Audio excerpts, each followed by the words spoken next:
আসসালামু আলাইকুম রহমতুল্লাহি অবরকাতুহ।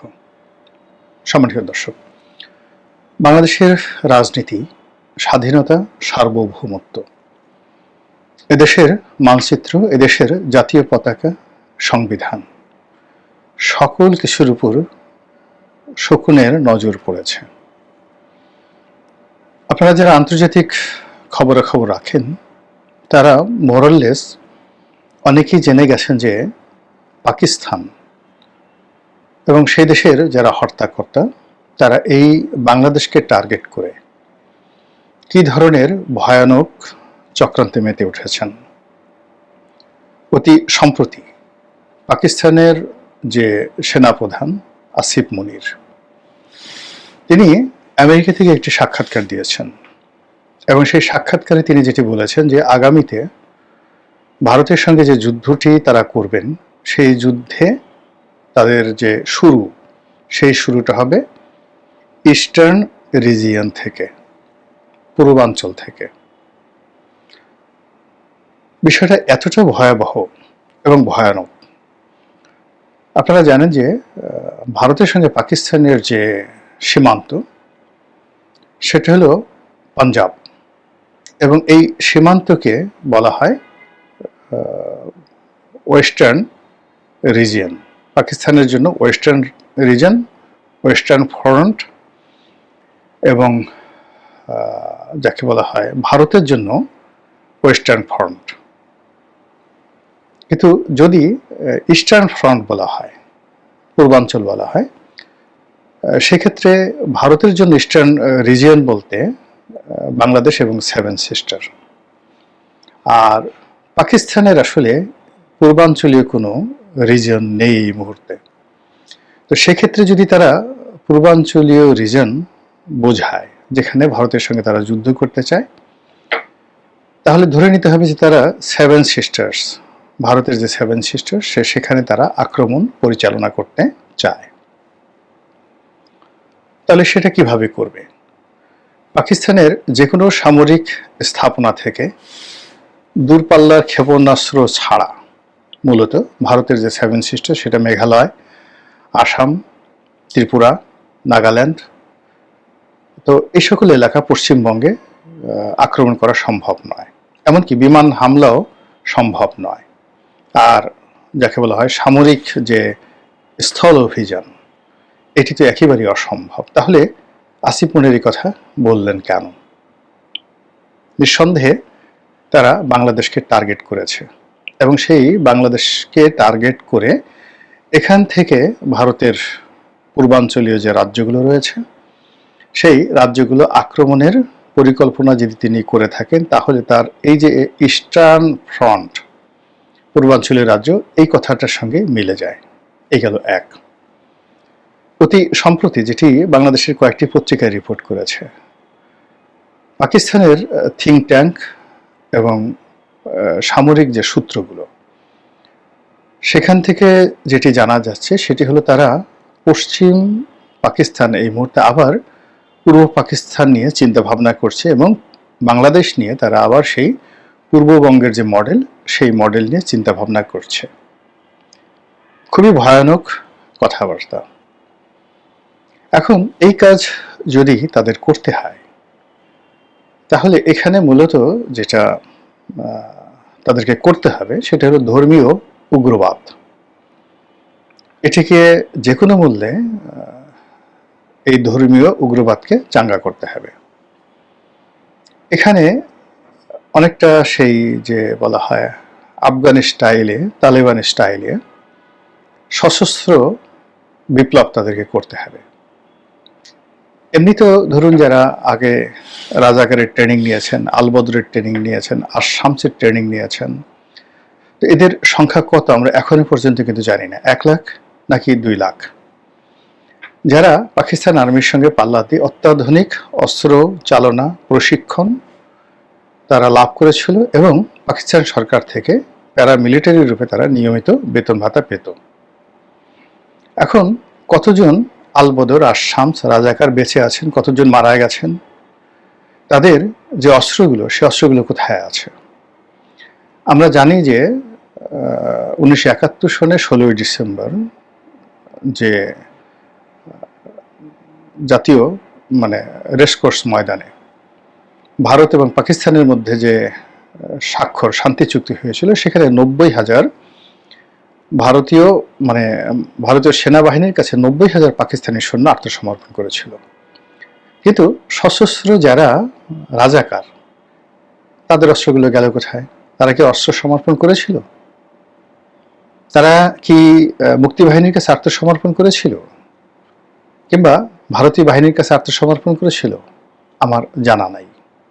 আপনারা যদি জানেন তাহলে বলবেন। কিন্তু মুক্তিবাহিনীর কাছে যে অস্ত্র ছিল, তাদের সেই অস্ত্র বঙ্গবন্ধু শেখ মুজিবুর রহমান ঢাকার জাতীয় স্টেডিয়ামে একটি সম্মেলনের মাধ্যমে সেই অস্ত্র সমর্পণ করিয়েছিলেন।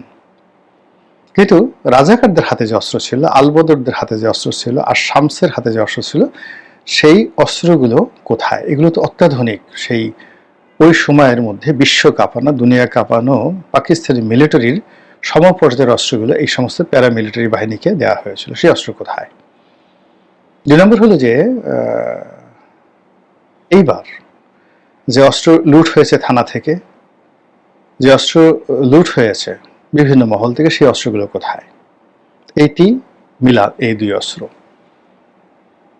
3 নম্বর হলো যে এই যে 10 ট্রাক অস্ত্র মামলা হলো, সেই 10 ট্রাক অস্ত্র তো আছে, কোথায় একটা আছে, সেই অস্ত্র কোথায়? মধ্যে আমরা শুনেছিলাম যে কায়ে বা কারা সশস্ত্র বিপ্লব করার জন্য তাদের প্রস্তুতি ছিল, সেই অস্ত্র কোথায়? সশস্ত্র অস্ত্র কোথায়? এই প্রশ্নগুলো খুব দ্রুত সামনে চলে এসেছে। এর কারণ হলো মনটা খারাপ। ডক্টর মোহাম্মদ ইউনূস এবং তারেক রহমান সাহেব একই ভাষায় জঙ্গিবাদের বিরুদ্ধে কথা বলেছেন, একই ভাষায় উগ্রবাদের বিরুদ্ধে কথা বলেছেন, আর তাদের দুজনকে 14 গোষ্ঠী উদ্ধার করে অনেকে গালাগাল করছেন। পরিস্থিতি কোথায় চলে যাচ্ছে?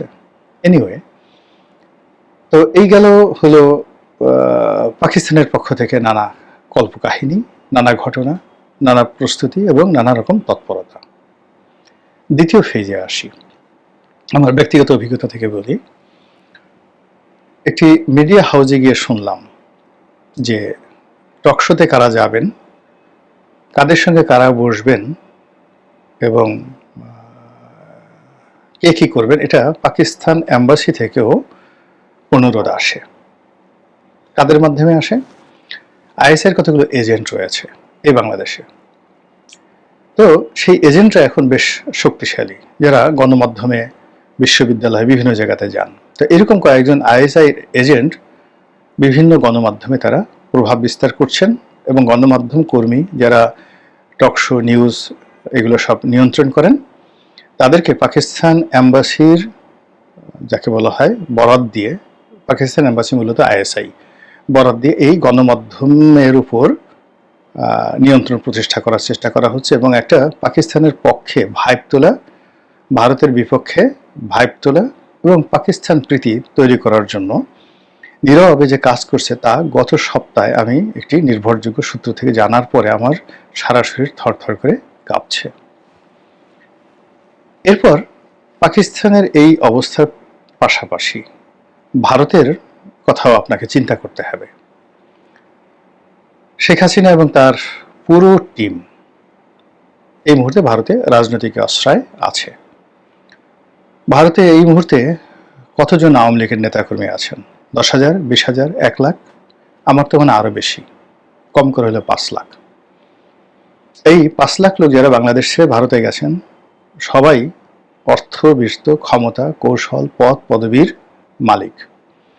তাদের সঙ্গে কলকাতা কেন্দ্রিক, দিল্লি কেন্দ্রিক, আসাম, মিজোরাম, ত্রিপুরা, এ সকল এলাকাতে যে সকল বাঙালি বসবাস করছেন আগের থেকে, তার সঙ্গে আবার এই আওয়ামী লীগ যারা গেছেন তাদের সম্মিলন,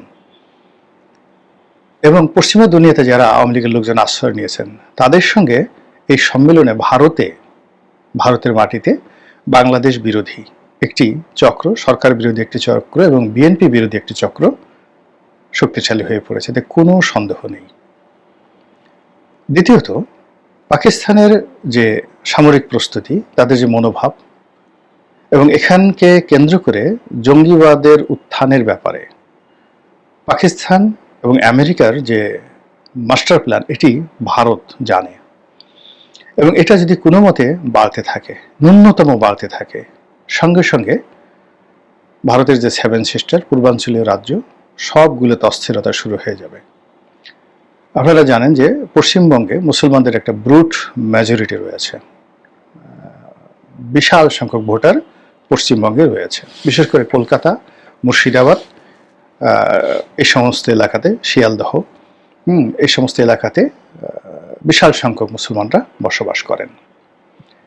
এর বাইরে আসাম, বিপুল সংখ্যক মুসলমান বসবাস করেন আসামে। ত্রিপুরাও তো কম নয়।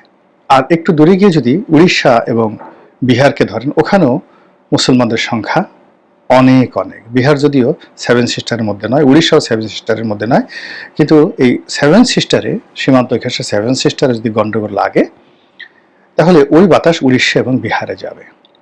ভারত কোনো অবস্থাতেই তার সেই অখণ্ডতাকে পাকিস্তানি ঝুঁকির মধ্যে ফেলে দেবে না। এবং এখন দেখুন, হঠাৎ করে